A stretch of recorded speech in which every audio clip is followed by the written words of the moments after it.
বৈশ্বিক তেল বাণিজ্যের গুরুত্বপূর্ণ রুট হরমুজ প্রণালী নিয়ন্ত্রণ নিয়ে যুক্তরাষ্ট্র ও ইসরায়েলি জোটকে ব্যাকফুটে ফেলে দিয়েছে ইরান। হরমুজ প্রণালী বন্ধ হয়ে যাওয়ায় বিশ্বের তেল বাজারে ব্যাপক অস্থিরতা শুরু হয়েছে। ফলে এই জলপথটি খুলে দিয়ে ইরানকে বারবার হুঁশিয়ারি দিয়ে যাচ্ছে মার্কিন প্রেসিডেন্ট ডোনাল্ড ট্রাম্প। কিন্তু এরপরেও হরমুজ প্রণালী বন্ধে কঠোর অবস্থান নিয়ে ইরান। হরমুজ প্রণালী দিয়ে আগের মতো অবাধে তেল বাণিজ্য আর কখনোই হবে না বলে ট্রাম্প প্রশাসনকে কড়া বার্তা তেহরানের। RT-কে দেয়া এক সাক্ষাৎকারে ইরানের এক উচ্চ পদস্থ নিরাপত্তা কর্মকর্তা স্পষ্টভাবে জানান, হরমুজ প্রণালী আর কখনোই যুদ্ধের আগের অবস্থায় ফিরে যাবে না।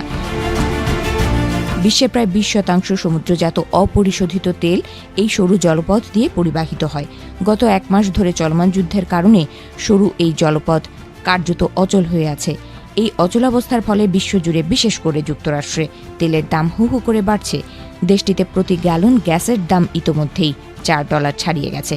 সাক্ষাৎকারে ওই ইরানি কর্মকর্তা জানান, বর্তমানে হরমুজ প্রণালী দিয়ে যাতায়াত আংশিক সচল রয়েছে, তবে প্রতিটি জাহাজকে অবশ্যই ইরানের অনুমতি নিতে হবে। যে দেশের পতাকাবাহী জাহাজ যাবে সেই দেশের সরকারকে সরাসরি তেহরানের সঙ্গে যোগাযোগ করতে হবে।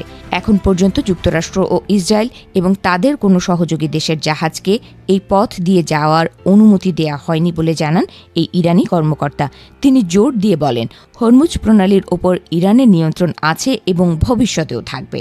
এছাড়া চলমান যুদ্ধে যুক্তরাষ্ট্র ইসরায়েলের প্রচারিত ভুল তথ্যকে গুরুত্ব না দিতে আন্তর্জাতিক গণমাধ্যমকে অনুরোধ করেন তিনি। গত 28 জানুয়ারি যুদ্ধ শুরুর পর থেকে হরমুজ প্রণালী বন্ধ করে দিয়েছে ইরান। ফলে বিশ্বে তেল সরবরাহে ব্যাপক নেতিবাচক প্রভাব পড়েছে। এর মধ্যেই একটি নতুন নিয়ম অনুমোদন করেছে ইরানের পার্লামেন্ট।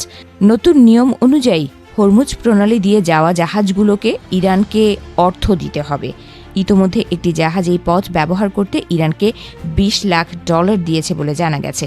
ভবিষ্যতে যদি হরমুজ প্রণালী দিয়ে পুরোপুরি জাহাজ চলাচল স্বাভাবিক হয়, তাহলে ইরান বছরে প্রায় $100 বিলিয়ন আয় করতে পারে বলে মনে করা হচ্ছে। এদিকে হরমুজ প্রণালী নিয়ে দেয়া এক বক্তব্যে মার্কিন প্রেসিডেন্ট ডোনাল্ড ট্রাম্প বলেছেন, যেসব দেশ এই প্রণালী দিয়ে তেল আনার উপর নির্ভরশীল তাদের সাহসী হওয়া উচিত, নিজেরাই পরিস্থিতি মোকাবেলা করা উচিত।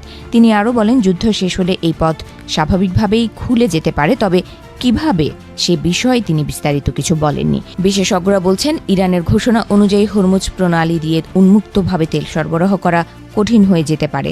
আর এমনটি হলে যুক্তরাষ্ট্র ও এর আরব মিত্ররা সবচেয়ে বেশি বিপদে পড়বে বলে মনে করছেন তারা।